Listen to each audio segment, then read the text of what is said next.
In the previous class, we were discussing regarding the design elements of your sedimentation tank. In that, we have seen that the rectangular tank has to be kept depth in between 2.2 meter to 2.5 meter. So, in that, what we need to add is the accumulation, right?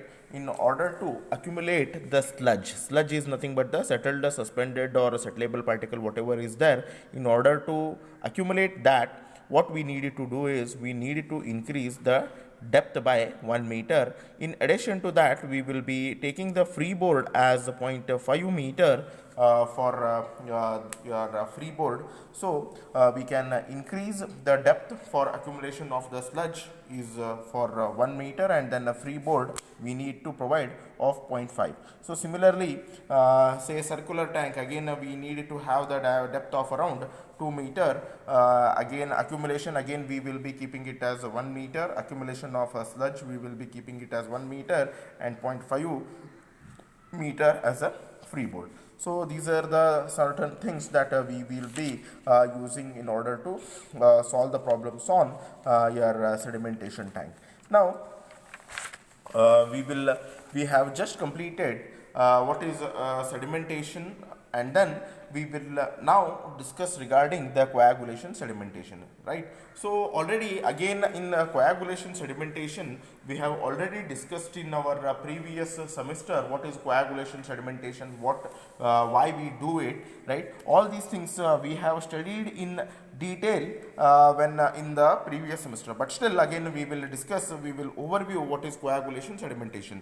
In sedimentation, what we exactly do is we are placing the wastewater into the sedimentation tank, and we will be give some detention time to it, right? We are allowing the wastewater to stand in this particular tank. In the plain sedimentation, we are allowing the water to stand in this particular sedimentation tank for around say 2 to 3 hours. Within this 2 to 3 hours, what will happen, due to the own weight of the particles are going to get settled down at the bottom, and hence the sedimentation takes place.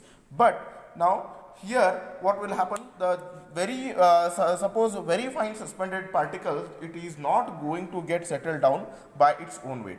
In order to settle down all these finer suspended particle, what we usually do is we use coagulation sedimentation process. In the coagulation sedimentation process, what will happen is the finer after adding the coagulants are nothing but we are going to add certain chemicals, right? So after adding these chemicals, it is going to have the your electrolytic effect, right?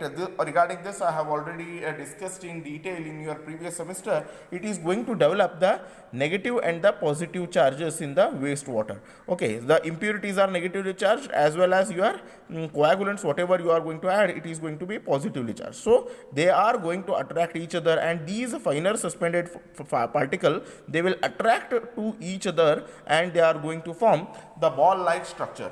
Okay, they are going to form the ball like structure. When they are going to form the ball like structure, what will happen, the weight of these balls is going to increase, and they are going to get settled down. So accumulation or the attracting of these finer suspended particle into the balls is nothing but we call these balls as a floc. Okay, and then this process is called as a flocculation or the coagulation. Okay, so this is nothing but the coagulation sedimentation process. In the coagulation sedimentation process, what will happen, the finer suspended particle, they will attract each other, and they are going to form the ball like structure. This ball like structure, we call it as a floc, and the process, and since their weight is going to increase, they are going to get settled down easily at the bottom. So this is regarding your coagulation sedimentation. Okay, now regarding this, including their reactions, we have already discussed in your previous semester, that is in the water treatment. We have already studied the different types of coagulants that we are going to use is alum, chlorinated copperas, ferrous sulfate, manganese carbonate, and then polyelectrolyte. Now we will discuss some of the advantages and some of the disadvantages of having this coagulation sedimentation process. Okay, now we will discuss what are the advantages and the disadvantages of coagulation sedimentation. Now coming to certain of the advantages, okay, advantages of your coagulation sedimentation, right? In case of your plain sedimentation, since there is a lesser reduction in suspended solids, BOD and the color, but here in the coagulation sedimentation, as we are going to use the coagulants, it is going to remove the higher amount of suspended solids, BOD and the color. And here in case of your coagulation sedimentation, it is going to require less space and less time, as we are going to use the coagulant. Now it is process is comparatively simple in operation. Now few of the disadvantages, as we are going to use the coagulant, okay, the biological treatment is going to be get affected, because the chemicals that we are going to use, it may kill the microbes, okay. And since we are going to use the coagulants, the proper dosage has to be added, so it requires the skill supervision. And then it is having the problem of more flow formation will be there when we are going to use the coagulant. So these are the some of the disadvantages that your coagulation sedimentation process will be giving. Okay, now we will be solving some of the problems on your sedimentation process. So before going to solve the problem, we need to know some of the important formulas which is going to help us to solve the problems. Okay, so we will discuss some of the important formulas, right? So if you want to have the capacity of the tank, right, we will be using the formula, the wastewater flow rate, okay, and then the detention time. See, wastewater flow rate that we can be calculating by having, say, we are usually we are going to assume the wastewater generation rate, the 80% of the water supplied. So this thing we need to keep in mind. Normally detention time will be varying from in between 2 to 3 hours, so we can assume it. Okay, then surface area. Okay, surface area, it is going to give given by the wastewater flow rate divided by overflow rate. Overflow rate we are normally going to keep it as 30 meter cube per day per meter square. Okay, this we need to keep in our mind. Then the depth of the tank is given by capacity of the tank that we have calculated by using this formula. Okay, and then the surface area, again surface area we have calculated by wastewater flow rate divided by overflow rate. So if we know this much, I think we can be able to solve the problem whatever is given on the sedimentation tank. Okay, so right now we are going to solve the problems. Okay,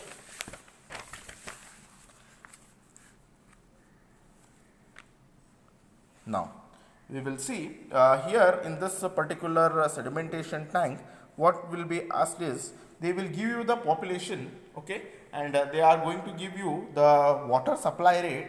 Then you need to design the sedimentation tank, either rectangular tank or either your circular tank. Okay, so this kind of a problem it will be asked in your exam.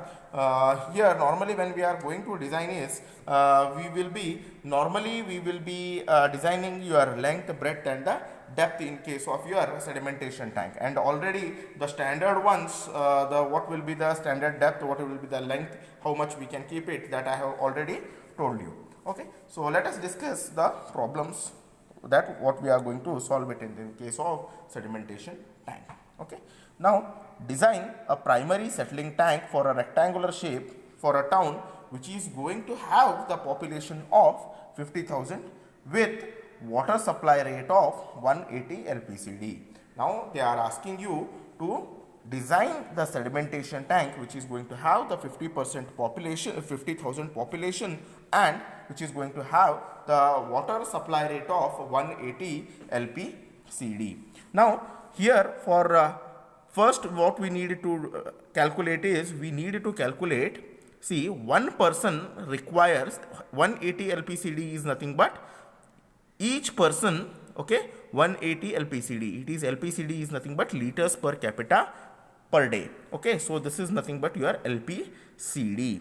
Okay, that means one person will consume how much amount of water? 180 liters of water per day. So 50,000 people will consume how much amount of water? 180 liter. So now whatever the water that has been supplied to you, you need to consider that 80% will be converted into waste, as we already know that, right? 80% of the water supplied will be converted into the waste. Okay, so here we need to assume that whatever 80% of the water supplied to the city is converted into sewage.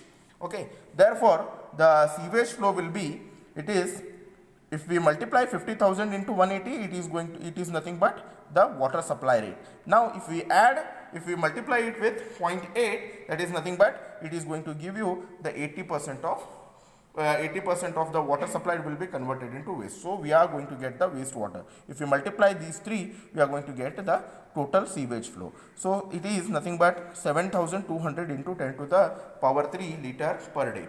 So if we want to convert liter to meter cube, we are going to divide it by 1000. So this 1000 and this is going to get cancelled. So we are going to get it into 7200 meter cube per day. This conversion you already know it. Now what we need to assume is, as I have told that you need to assume the detention time as 2 hours. Okay. Now let us assume the detention time is for 2 hours. Then the capacity of required, right, the capacity of the sedimentation tank is the wastewater flow rate into the detention time. Okay, the wastewater flow rate, it is, we have calculated in terms of 7200 meter cube per day. So and then detention time is, we have assumed it for 2 hours, so we need to convert it into day. Okay, so 2 by 24.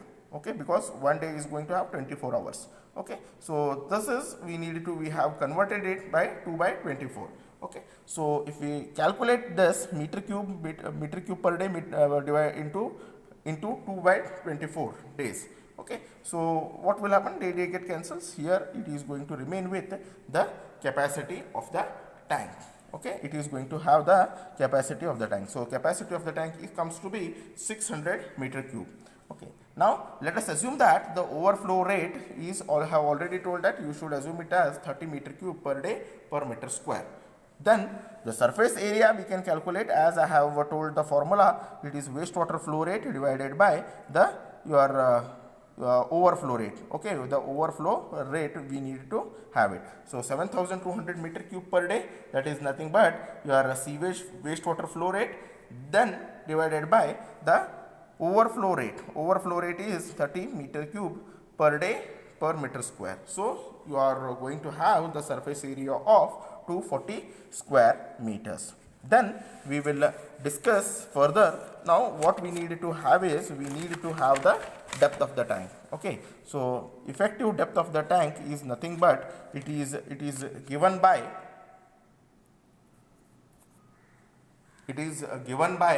using the formula, right, the capacity divided by surface area. So capacity is, we have already calculated it as 600 meter cube divided by surface area is 240 square meter. So if we do the simplification, we are going to get it as effective depth as 2.5 meter. So again, if we have measure length and breadth, we are going to get the area as 240 square meters. So let us assume that length is 4 times the breadth. So we are length and breadth, if we multiply it, we are going to get it as 4b square.